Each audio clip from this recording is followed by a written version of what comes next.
Bienvenue à cette deuxième partie de notre émission d'aujourd'hui. Comme vous l'avez vu en première partie, on parle de ce drame, ce carnage sur le pont de l'Harrach. On revient sur ça parce que ça a créé une colère générale, une émoi chez les Algériens et le pouvoir, pour essayer de calmer un petit peu, il a promis, comme d'habitude, il a même créé une commission d'enquête pour ne pas changer. On revient à tout ça avec Tarsis Siri, militant politique à partir de Paris, et c'est dans le studio Mohamed Amzian Rahmoun, représentant de Riposte Internationale, chef de bureau de cette ONG ici à Londres. Mohamed Amzian, si on parle de ce média, j'aimerais bien voir cette image, c'est incroyable. Elle est datée du 11 avril 2012. C'est 13 ans, depuis 13 ans qu'ils nous ont promis qu'ils vont nettoyer الواد الحراش. الواد الحراش بعد 3 سنوات النهار تنشر المخطط النهائي الله يبارك النهائية للمشروع المنتظر دراسته الأيام المقبلة 19 جسر بين الضفاف. Donc ils nous ont promis 19 ponts le long de l'oued, مساحات des surfaces vertes, des piscines, des places pour jouer aux particules sport. Ça, c'était en 2012. Mais personne ne pose la question pourquoi ces promesses, où ces promesses. Ils vont dire l'Aïsaba, mais tu sais, l'Aïsaba d'hier, c'est la même que d'aujourd'hui. C'est la même vision, c'est la même gestion, c'est les mêmes promesses, c'est les mêmes mensonges. Le régime est le même, n'a pas changé. Mais déjà, les années 80, Farhat Mendy, on a fait عندك قال الواد وشاح الواد وفايح. Voilà, il y a يخمنوا carton, etc. Donc c'est le bidonville. Il parlait de la misère sociale. Mais au jour d'aujourd'hui, on est en train de voir que c'est la même chose. Ça n'a pas vraiment trop changé puisque c'était pratiquement l'état du WED est complètement catastrophique. Donc pour être ambitieux, il faut des hommes et des femmes ambitieuses à la tête de l'État. Il faut qu'ils soient des personnes légitimes, issues par la volonté du peuple, qui veulent travailler. Est-ce que tu penses que c'est la même logique quand on nous promet un nouveau Oued al-Harrach en 3 ans, c'est le même, celui qui nous promet l'intilaq al-iqtisadi fi 2027, comme quoi on sera l'autosuffisance dans 2026.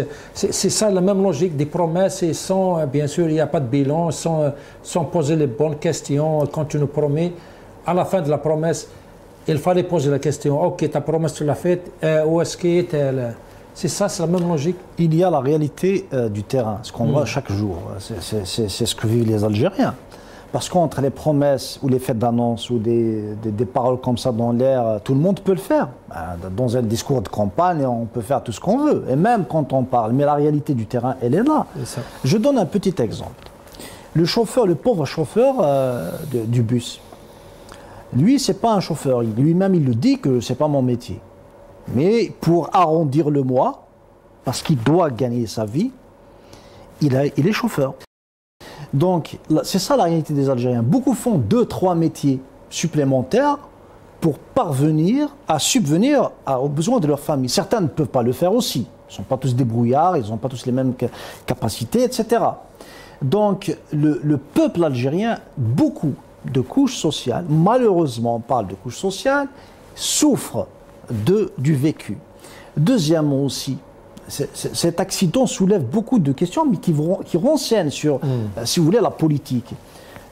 Comment peut-on, quelles sont les personnes qui sont autorisées à avoir des bus? Comment donne-t-on les licences, etc. Il y a beaucoup de questionnements qu'on se pose, qui fait que c'est ça la réalité réellement.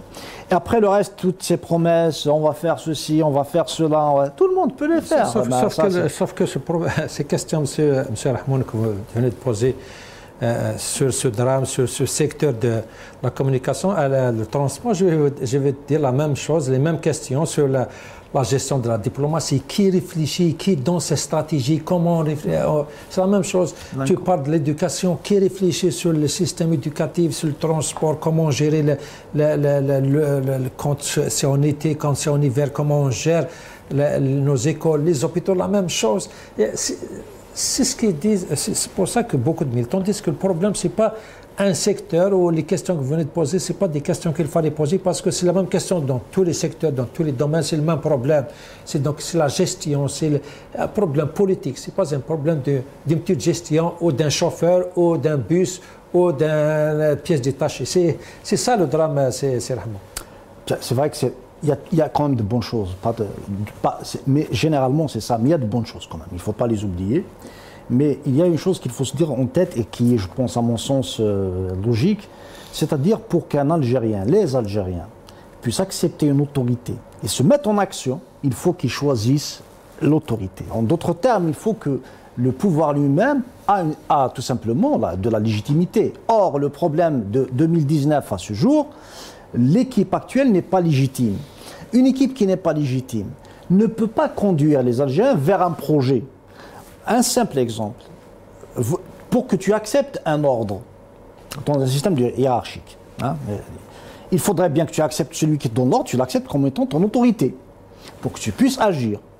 Or, il se trouve que ceux qui sont, ce qu'on appelle en arabe, ashab al-qarar, ceux qui sont à même de prendre des décisions, ne sont pas vraiment, ils ne sont pas légitimes. La première fois, le président a été posé par l'armée.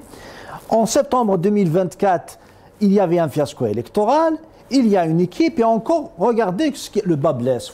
Même pour importer de la pièce détachée, disant que les bus il y a des pièces qui doivent être changées, peu importe, etc. Comment les importer avec un résique qui est en train de tout fermer? Donc il y a tout un tout. Et c'est pour ça que l'équipe actuelle est en train de mener l'Algérie vers une dérive. Et chaque jour que Dieu fait, effectivement, tu as soulevé le problème de la diplomatie, ceci est une autre manifestation que cette équipe n'est pas à même de gérer l'Algérie. Parce que la diplomatie, quand même, ça relève d'un certain niveau. Quoique ces derniers temps, nous avons remarqué, ça c'est ce que j'ai remarqué aussi, je pense que tout le monde l'a remarqué, qu'il y a une certaine finesse par rapport au début. Mais n'empêche que les erreurs sont là. Dernièrement, on a vu le journal Khabar.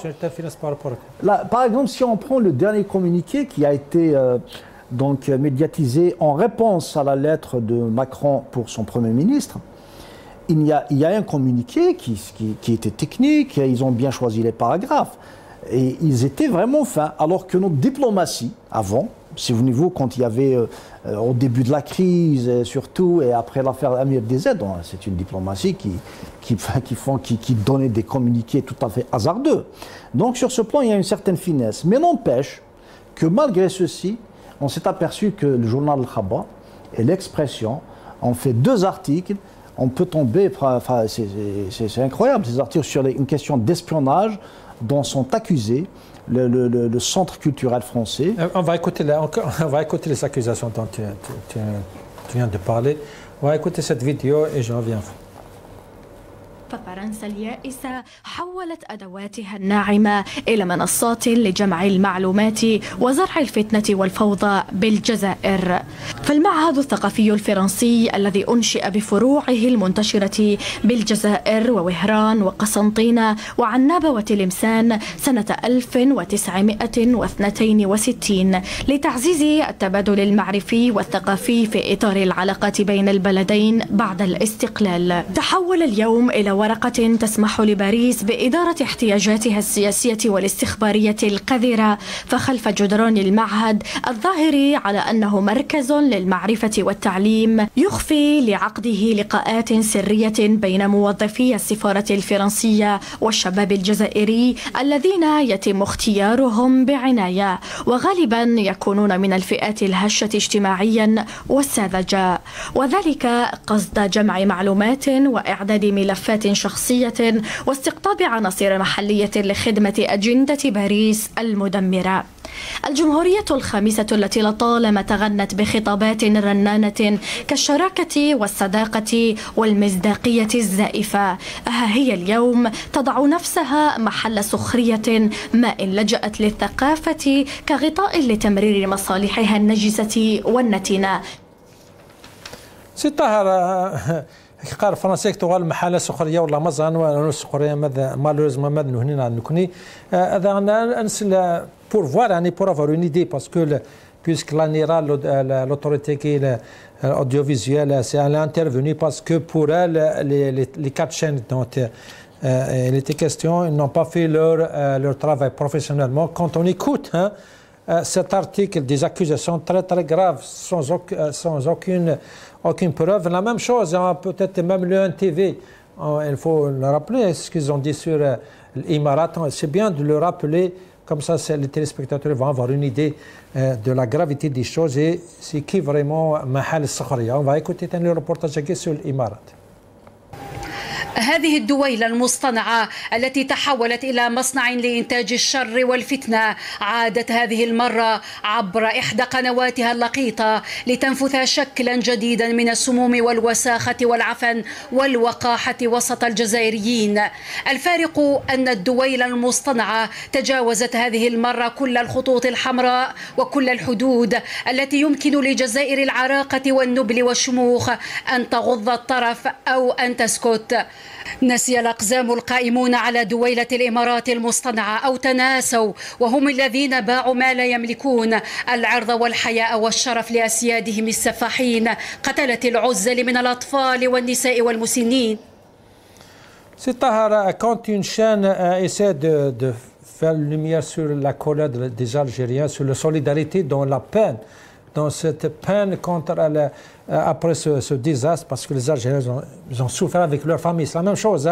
En Algérie, ils souffrent quand ils voient ce carnage. Ça, c'est pas bon. Ça, c'est... il faut la fermer, il faut arrêter cette chaîne pendant au moins 48 heures. Et quand on écoute ça, l'NTV, des accusations, des mots qui n'ont aucune relation avec la diplomatie. C'est loin de... on ne peut même pas en parler entre amis de cette façon. Mais ça, on ne voit pas, l'autorité n'existe plus, là, elle a disparu, elle n'intervient pas. Quand même, il y a des questions qui se posent sur ces deux poids, deux mesures. Bah écoutez, moi j'ai vu en fait des journalistes qui, apparemment leur syndicat, et il attaquait même les gens qui parlaient de l'affaire grave, de ce qui se passait en fait avec le bus qui est tombé dans la vallée de l'Harash. Des journalistes qui sont censés défendre la liberté d'expression, le droit en fait de dire ce qu'on veut, le droit même de transmettre l'information d'une façon honnête. Bon, ils ont l'habitude, ils sont plus dans le contrôle, plus dans la vision qui impose aux gens un cadre où il y a des lignes rouges à ne pas franchir, à ne pas dépasser. D'ailleurs, ils ne pourront jamais parler de ce régime et ces généraux qui se déplacent à l'hôpital alors que ce n'est pas leur rôle. C'est leur rôle. Il y a une guerre en Algérie. En fait, c'est des militaires qui sont en prison. On sait très bien que il y a 15 jours ou 20 jours, ils ont fait le choix de passer à l'état de guerre pour empêcher les Algériens de parler et de faire de l'Algérie une caserne. Ça, on le sait. Et tout ce qu'ils font, ils le font dans ce cadre. Hein. On n'a pas le droit. On doit agir de la même façon, penser de la même façon, c'est-à-dire penser ce qu'ils pensent, ce qui est utile à eux, pas à l'Algérie. Parce que ce qui est utile à l'Algérie et au peuple algérien n'arrange pas leurs affaires. Donc, et quand nous, on essaie de critiquer, de dire que on va droit dans le mur, et il faut faire des changements, il faut un peu plus de démocratie en Algérie, il faut de la transparence au sein de l'armée, il faut la consécration d'une démocratie réelle, pas une démocratie de façade, il faut un état de droit. Et ça les dérange. Ça les dérange. Et donc, dans le fond, moi, après la propagande avec la France, moi, je ne crois pas. Hein. Je ne crois pas parce que je le dis et je le répète. Les Algériens doivent savoir que depuis le début du conflit entre Alger et Paris, parce que nous, on a toujours considéré que Paris n'est qu'un clan dans le système en Algérie. Parce que depuis le début du conflit, on n'a pas vu dans les télévisions françaises Mohamed Tajadid, Brahim Lalami, ils vont dire au moins la réalité, la vérité sur ce qui se passe en Algérie, des centaines de militants en prison,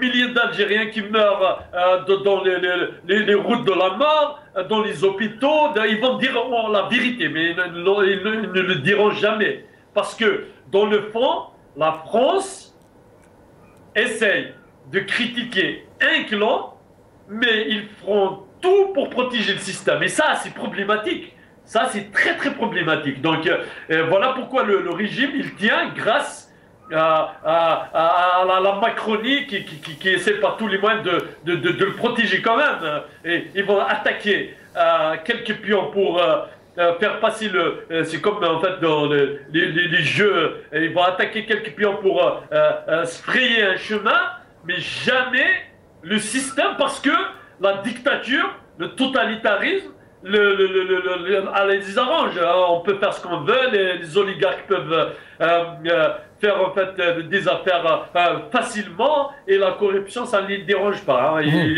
Pour eux, organiser le pillage, parce que dans le fond, je le dis et je le répète, et c'est important, les gens qui nous écoutent doivent le savoir, comment le régime totalitaire a transféré des milliards, et en passant par des banques en France. Et ces banques-là, en fait, n'ont pas été inquiétées, alors que quand quelqu'un fait un transfert de 1000 € d'un compte à l'autre, ils vont commencer à t'harceler. C'est un citoyen lambda. Donc, nous voulons ça. Nous voulons savoir les milliards qui ont été transférés, comment ils ont été transférés, qui a transféré, qui sont les politiques qui ont validé ça. Voilà, parce que c'est des sujets de fond. C'est ça, les sujets de fond. Mais nous raconter en fait leur blabla entre eux parce qu'ils ne sont pas d'accord pour régler, pour pousser une ligne, ou parce que les intérêts ne sont pas assurés à 100%, ou ils veulent un peu plus. Ça nous franchement, perso, c'est des choses qui ne me concernent pas. C'est très clair, c'est très clair. L'idée, elle est très claire, mais j'aimerais bien revenir, puisque notre sujet, c'est ce carnage, et comme je l'avais dit, il y a des politiciens qui critiquent pourquoi il ne fallait pas avertir avant, et pourquoi il n'y avait pas de tireurs, il fallait pas tirer, on n'avait pas tiré la sonnette d'alarme avant. On a bien vu, il y avait des preuves comme quoi, bien sûr, il y a beaucoup de gens qui ont critiqué ce domaine, et c'est la même chose avec les autres. Maintenant, vous critiquez la gestion, la diplomatie, la gestion de l'économie. On sait, parce que, comme vous l'avez dit, il y aura des conséquences néfastes sur le futur de l'Algérie. Les lois sur les mines aussi, tout le monde en critique. Il y a beaucoup de professionnels qui ont critiqué cette loi parce que ça va porter atteinte aux futures générations chez nous en Algérie. Mais j'aimerais bien revenir à ceux qui critiquent. Par exemple, vous, c'est des influenceurs, vous avez des idées, vous voulez passer des idées pour essayer de changer les choses. La bonne nouvelle, c'est que cette semaine, Tebboune a décidé de financer, apparemment, quelques sites ou peut-être quelques pages pour essayer de les aider financièrement pour travailler comme il faut. Et on revient un petit peu en arrière à la GEB qui avait déclaré déjà cette idée, cette stratégie de financer les influenceurs. On écoute la GEB ce qu'il avait dit sur ce sujet. المؤثرون أو هذا القطاع لا ينبغي أن يترك لنفسه، بل ينبغي الاهتمام به. لذلك طرحت على المنتدى التفكير في الكيفية المثلى التي ينبغي تأطير بها هذا القطاع، ولم لا التفكير في إنشاء صندوق لدعم المؤثرين، لأن اليوم الدولة في المراحل الحاسمة تكون يعني في حاجة ماسة إلى هؤلاء. Ça, c'était en 2024, donc une année après, Tebboune a déclaré comme quoi, voilà, il y aura de la publicité pour ces sites. C'est une façon de les aider financièrement.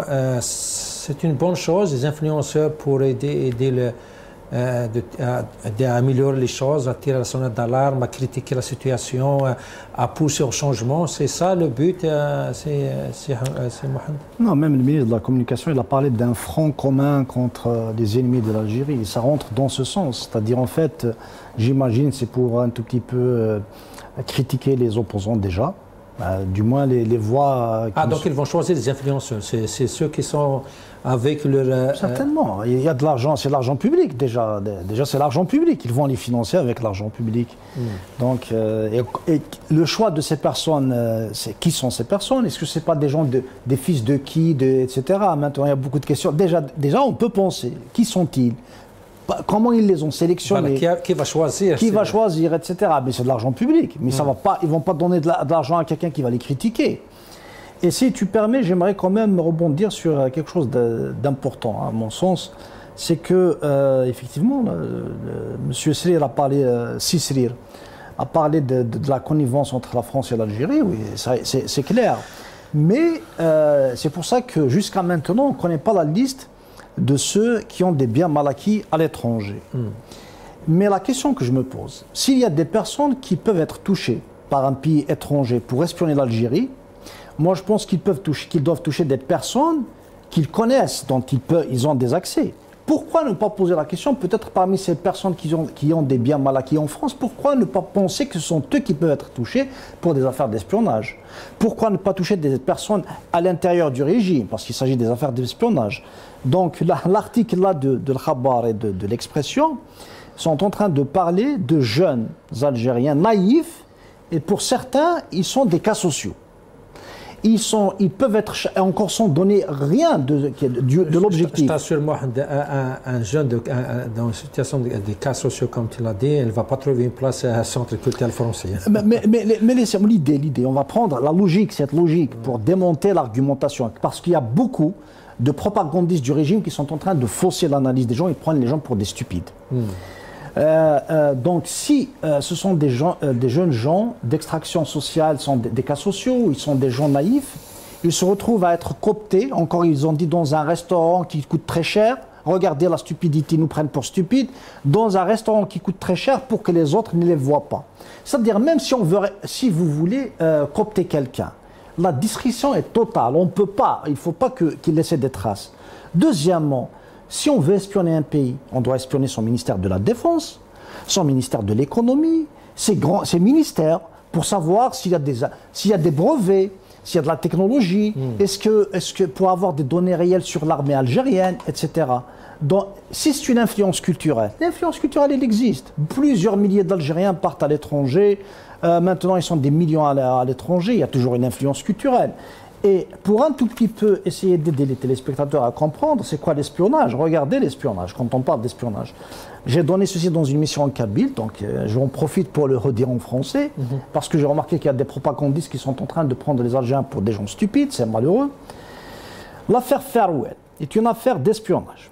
Pendant la guerre froide, donc un certain espion, un certain lieutenant-colonel, regardez, lieutenant-colonel, voilà le profil, Vladimir Letrov. Il a donné des informations aux USA en France à partir des années 80. Il se trouve qu'ils ont compris finalement qu'ils voulaient surtout connaître, si vous voulez, ils voulaient faire de l'espionnage industriel contre l'URSS. Prenons une deuxième affaire très célèbre, Jonathan Pollard. Il a espionné en 1985, il a espionné les États-Unis pour la faveur d'Israël. L'affaire Echelon, l'affaire de la NSA, très connue, n'est-ce pas? Mais en aucun moment, il y a eu coupure des relations diplomatiques. Et encore, comment ils ont permis, alors que le président algérien, il a dit que ça ne sert à rien de régler les problèmes entre pays dans les articles de presse. Comment ils ont laissé le Khabar et l'Expression faire ce genre de communiqué, alors que l'information, la communication est centralisée à la présidence? Parce que ce n'est pas l'agence de presse officielle qui a communiqué, ce n'est pas le ministre des Affaires étrangères, ils ont laissé la presse. Il y a trop de contradictions et l'affaire et encore l'article, il ne mentionne rien du tout. Maintenant, la deuxième question, ça c'est connu. Si il y a effectivement, disons, des tentatives de prendre des Algériens, pourquoi? Pour faire des influenceurs, disons que c'est OK. Et l'ambassadrice américaine qui appelle les jeunes à venir pour un tout petit peu étudier, etc., qui les invite à l'ambassade, aussi les États-Unis d'Amérique, est l'un des pays qui a les plus grandes agences de renseignement au monde, d'espionnage. Et eux, non, et les autres pays, non. Parce que nous sommes en train d'assister au jour d'aujourd'hui à une crise entre la France et l'Algérie. Et dernièrement, il y a une probabilité d'un mandat d'arrêt international parce qu'ils ont des preuves sur le premier secrétaire de l'ambassade d'Algérie en France. Donc ils ont lancé le mandat d'arrêt. Donc regarde, ils ont lancé le mandat d'arrêt international, donc ils ont des preuves. Là, ils sont en train de faire, si vous voulez, des gesticulations qui n'ont aucun sens. Parce que même si ces jeunes sont engagés, quel est leur degré d'influence ou de nuisance? Quelles informations ils peuvent recueillir? Quels Algériens ils vont influencer? Bien sûr, c'est un article vide. Il parle de Mahal Sakhria, il parle de la France qui est devenue la risée du monde. C'est malheureux en lisant un article pareil. Malheureusement, c'est nous qui devenons une risée. Le problème, c'est qu'ils ne peuvent pas, je vais dire en cabine, on ne peut pas cacher la lumière du soleil avec un tamis, n'est-ce pas? Quelque chose qui est clair et clair. Les affaires d'espionnage, c'est des affaires d'espionnage. C'est la même chose quand on parle des Émirats, c'est la même chose quand on parle. C'est ça le niveau, je parle de ce niveau de ces médias. Si tu as remarqué, pour les Émiratis, ils ont arrêté de critiquer. Tu as remarqué ces derniers moments. Donc ils ont arrêté de critiquer. Donc il y a un changement. Mais ça reste que c'est des articles publiés chez nous, sans réfléchir, sans vision. Ce qu'il faut critiquer, c'est pourquoi il y a eu tant de diatribes, tant d'insultes, etc. C'est ça qu'il faut critiquer, parce qu'un État doit savoir ce qu'il doit dire. Parce qu'il y a l'image, il parle de le soft power. Le soft power, c'est ça justement. C'est pas parce que Donald Trump se permet, et ça ne veut pas dire qu'il a une bonne attitude, de faire de l'invective, etc. Ça veut dire que c'est la bonne attitude. Ça, c'est pas la bonne attitude. Il faut être diplomate, il faut savoir donner une bonne image de son pays. Et malheureusement, notre diplomatie, je l'espère qu'elle va se ressaisir. Toujours, nous espérons qu'ils vont se ressaisir pour le bien de tous les Algériens. Avec le même système. Mais au rythme qu'ils sont en train de faire, non, le système doit changer. Les Algériens ont changé, les Algériens eux-mêmes. On parle de les générations diffèrent. Les générations diffèrent, les rêves diffèrent, les ambitions diffèrent. Il faut discuter avec. Ils maîtrisent beaucoup de choses dans le numérique, ils ont des rêves. Les rêves des Algériens des années 80 diffèrent des rêves des Algériens de ces années. Tu veux dire que le système, le régime maintenant, c'est celui qui n'a pas changé, il est toujours stagné. Il est non en adéquation avec sa population. Complètement. Et c'est ça le problème? Bien sûr. C'est pour ça quand je dis que le système a atteint sa limite politique. À chaque fois que je parle parce que le système a atteint. Il faut un nouveau leadership. Ceci, on peut toujours en discuter dans une autre émission avec peut-être des invités. Quel type de leadership il faut? Mais il faut un autre leadership qui tient compte de la réalité sociologique de l'Algérie d'aujourd'hui. Une nouvelle Algérie, c'est vrai. Mais si on vient, j'aimerais bien revenir aux médias puisqu'on en a parlé de la décision de l'ANIRA.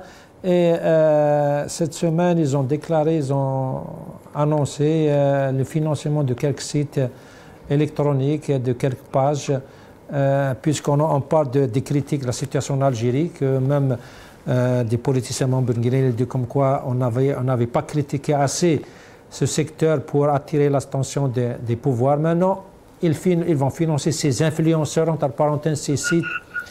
Vous pensez que c'est une bonne chose, ça va changer les choses, ou comme l'avait dit Mohamed Rahmoun, le problème c'est qui vont être ces sites qui vont être financés, qui va les choisir, et est-ce que vraiment c'est des sites qui vont critiquer la situation ou qui vont pousser un changement? C'est ça le problème, c'est ça.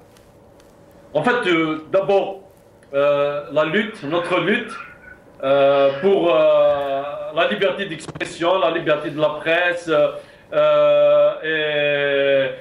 est fondamentale, parce qu'aujourd'hui, on le sait, ils vous ont même attaqué. Et nous, on n'est pas des influenceurs, on est des opposants, des militants opposants au régime totalitaire d'Alger. Donc, on peut avoir un influenceur opposant, c'est tard, un influenceur qui essaie d'influencer la politique du pays pour un changement radical, ça c'est possible. En fait, il y a une différence, parce que nous, on a une vision de l'Algérie de demain, on a un projet, donc il y a des différences.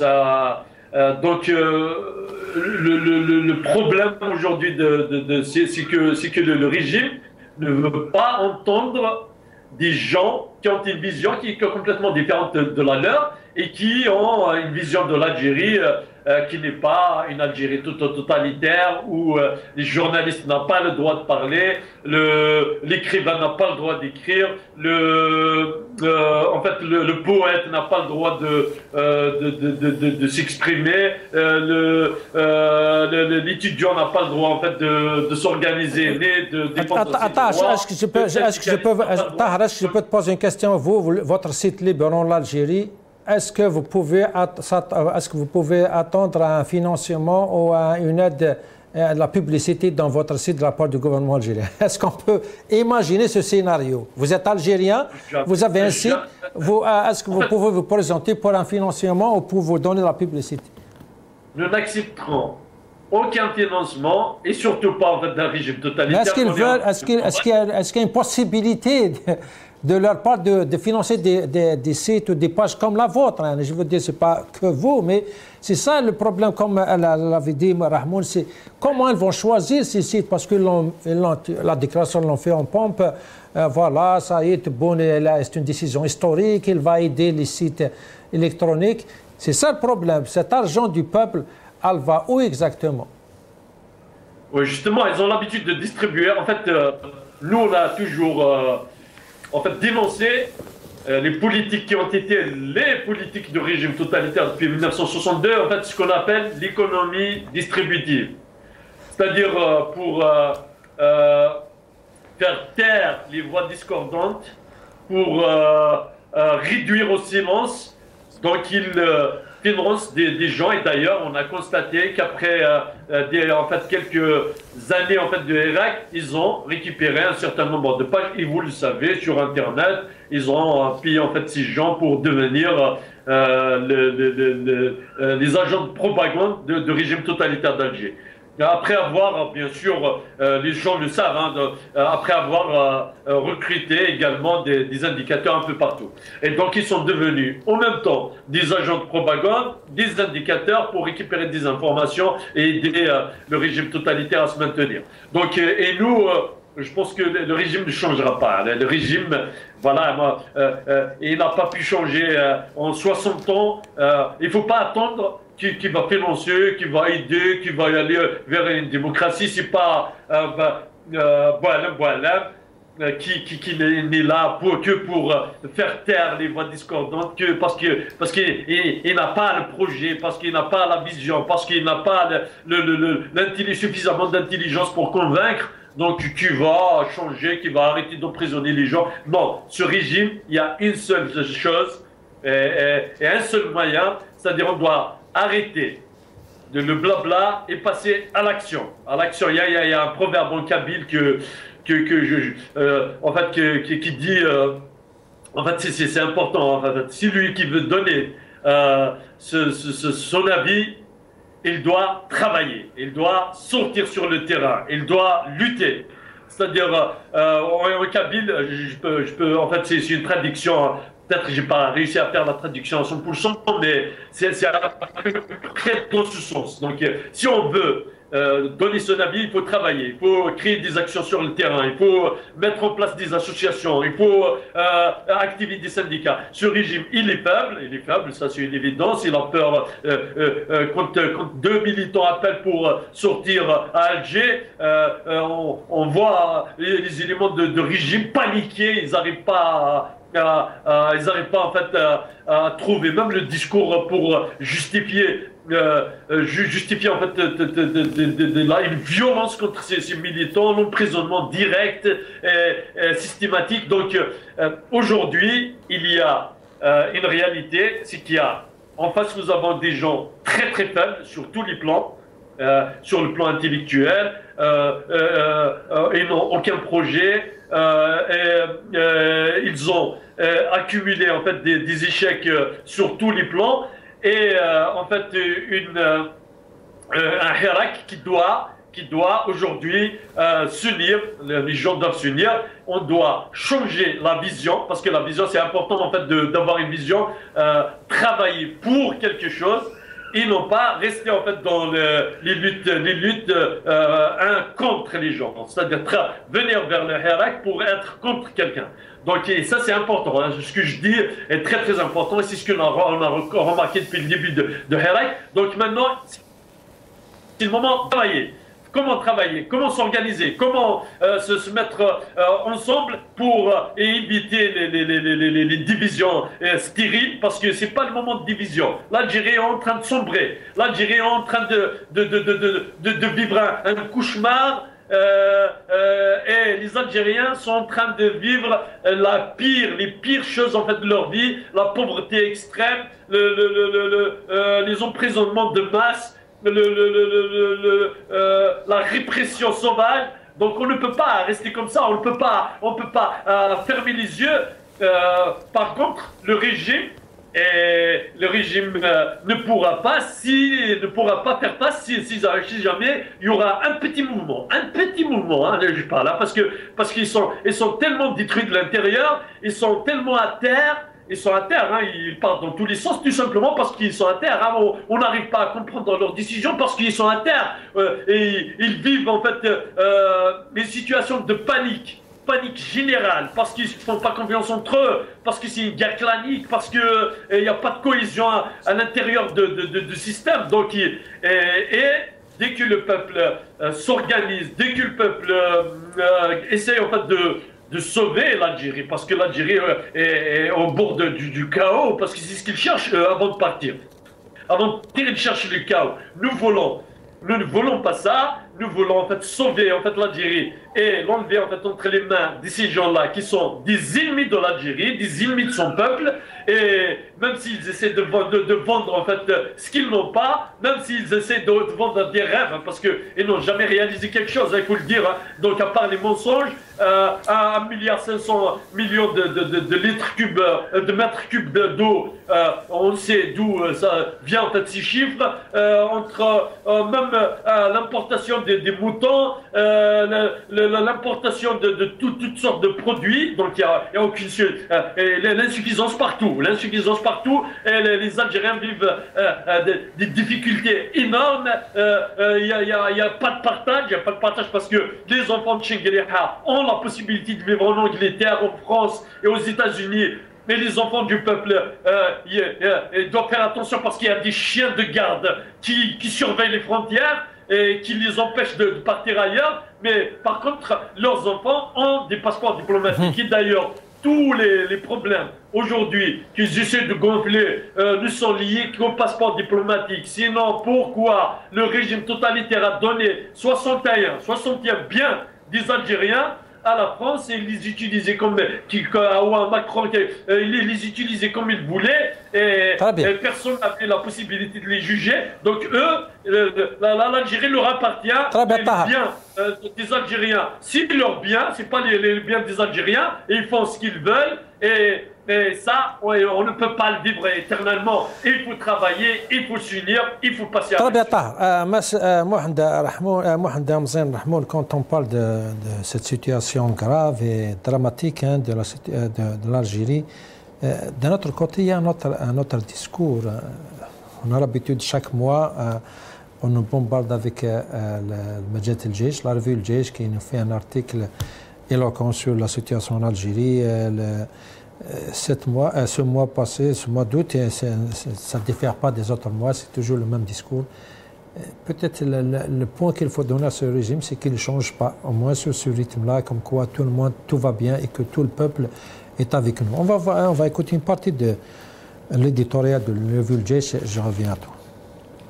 Le chemin est encore lent et ardu, souligne encore la revue El Jeish, ce qui nécessite la consolidation de l'unité nationale et le renforcement du front interne tourné vers la défense des intérêts suprêmes du pays, animé par la cohésion entre le peuple et son armée.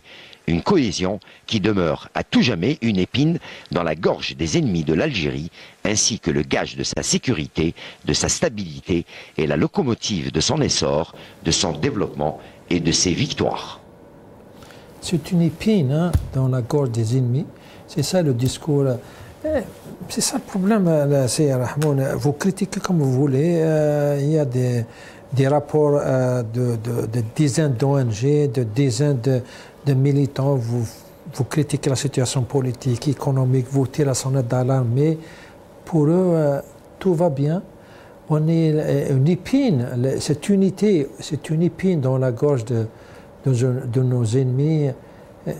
C'est quoi cette logique, cette mentalité du pouvoir, malgré qu'il y a les feux beaucoup de feux sont en rouge, mais eux, pour eux, tous les feux sont en vert. Ben oui, bien sûr. Mais déjà, premièrement, donc, ce qu'on vient d'écouter, ils ont parlé d'un front interne. Et c'est dans ce sens que marche cette démarche de donner de l'argent à des personnes qui utilisent les réseaux numériques, etc. De l'argent pour qu'ils puissent faire de la production. C'est une forme d'embrigadement des personnes. C'est une forme d'embrigadement des personnes. Donc ça rentre aussi dans leur logique. Maintenant, revenons à l'armée. L'armée, elle est populaire. Donc elle est issue du peuple. Pendant le Hirak, il y avait un slogan qui parlait de Khawa Khawa, donc Shab, Khawa Khawa, donc il y avait cette... le peuple comprenait que ce sont des enfants du peuple qui sont dans l'armée, n'est-ce pas? Mais l'armée, pour une république, elle a un statut spécifique, elle a des attributs, etc., etc. Donc elle doit être neutre, surtout quand il s'agit de la politique. Or, elle s'invite, en fait, ce qui se passe aujourd'hui, ceux qui étaient jadis, ils ont gardé les formes, l'armée c'était un régime militaire. Au jour d'aujourd'hui, il est, si vous voulez, tout le monde le sait. C'est-à-dire, il n'y a plus de secret, c'est l'armée qui dirige. Quoique je persiste à utiliser que c'est un régime d'extrême droite, tenant compte de ses caractéristiques. Parce qu'effectivement, vous prenez des régimes militaires, mais ils avaient une couleur, une odeur politique. N'est-ce pas? Il y avait des systèmes militaires mais qui étaient nazis, tels que le régime d'Hitler ou fasciste, tels que le régime de Mussolini, etc. Le régime algérien, il utilise la définition des ennemis. Très cher à l'extrême droite. Carl Schmitt, que je cite plusieurs fois, c'est pour inviter les téléspectateurs à lire cet auteur, il parle toujours d'ennemis. C'est un justificatif, l'ennemi intérieur et extérieur. Eric Zemmour l'utilise aussi, et d'extrême droite en général. Et bien sûr, il y a aussi cette tendance autoritaire, n'est-ce pas? Il y a aussi cette volonté de s'accaparer du discours religieux, aussi. Il y a aussi cette volonté un tout petit peu, qui est la tendance au jour d'aujourd'hui, de s'agenouiller devant le capital international, les multinationales en d'autres termes. Donc il y a beaucoup de similitudes entre tout ce genre de régime, qu'il soit aux États-Unis, maintenant avec Donald Trump si vous voulez, ou que ce soit en Europe, etc. Donc cette armée, si vous voulez, a plus à gagner pour l'Algérie, pour les Algériens, en faisant son rôle républicain. Elle doit tout simplement s'éloigner de la vie politique, point à la ligne, c'est ça. Tu penses que le fait de s'ingérer dans la vie politique, de prendre position, Tebboune ou autre, c'est parce que Tebboune aussi, il y a des opposants qui travaillent dans la légalité, des partis politiques qui espèrent prendre sa place. Donc dans l'armée aussi, j'imagine qu'il y a des membres qui pensent comme ses opposants, comme bien sûr il y a d'autres qui pensent que Tebboune est à sa place, mais il y a ces tendances différentes dans l'armée, puisque comme tu l'as dit, l'armée c'est une armée du peuple. Tu penses que le fait de s'ingérer, de prendre position, c'est ça la menace contre l'unité de l'armée? C'est ça qui menace l'unité de l'armée? Une chose qui menace l'unité de l'armée, c'est la guerre des clans. Regardez combien d'une centaine d'officiers sont en prison. Et le meilleur exemple que je peux citer, juste comme exemple, pour un tout petit peu expliquer, l'affaire du général Aïtou Arabi, qui était condamné à un moment donné, et il est maintenant innocenté. C'est le tribunal militaire, la justice militaire qui l'a condamné, et maintenant il est innocenté. Ça veut dire que la lutte des clans peut faire d'une personne coupable et non coupable. C'est ça le rythme de l'armée, justement, et c'est ça le danger pour l'armée. C'est pas son peuple. Parce que tous les peuples du monde ont besoin d'armées, effectivement, pour les défendre. Et encore, ce n'est pas au peuple de défendre l'armée, c'est à l'armée de défendre le peuple, qu'on soit bien d'accord. Or, il se trouve qu'il y a des luttes des clans. Et ces luttes des clans font en sorte que, imaginons que le clan qui est maintenant le plus fort va devenir le plus faible, vous allez trouver qu'ils vont être envoyés tous à la case prison, avec des dossiers, etc., etc. C'est ça le rythme, c'est ça le danger. C'est que l'Algérie, malheureusement, Donc, en fait, après la mort de Boumedienne, parce qu'à un moment donné, c'était la chape de plomb, l'ASM, c'était la colonne vertébrale de l'armée. Après sa mort, les clans se sont tout simplement, si vous voulez, dispatchés. Et effectivement, après, c'était l'équipe de l'Arbi Blkhair qui a pris le pouvoir et les autres attendaient. Il y avait toujours. C'est-à-dire ce que Boumedienne avait maintenu par une main de fer, parce que les clans existaient déjà après l'indépendance. Juste après sa mort, tous ces clans se sont réorganisés. On est en train de rythmer avec la lutte des clans. Et ces mêmes clans, vous avez trouvé qu'ils ont si vous voulez, des relais dans la société civile, dans les institutions. Et c'est ça le danger réel. C'est pas le peuple. Le peuple algérien n'a pas envie de guerre, a envie de paix, de prospérer. Et vous allez parler avec tous les jeunes. Comme tout le monde. Tout simplement. Tu as donné un bon exemple du Royaume-Uni. Tu vis au Royaume-Uni pendant des années. Tu vas voir que chacun vit sa vie, il rêve, il a des ambitions, etc. Mais ils n'ont pas les mêmes problématiques que nous.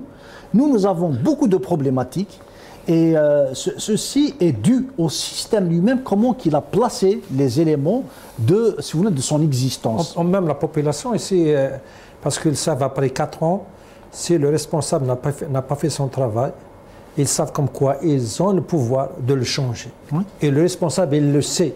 Et aussi, comme s'il ne fait pas plaisir à cette population, il va perdre sa place. Et c'est ça la grande différence. J'espère effectivement que, oui, je suis d'accord sur ce que tu viens de dire, mais j'espère de tout cœur que, parce que quand même les sociétés évoluent, et au jour d'aujourd'hui, ils ont introduit même dans le management ce qu'on appelle le management des talents.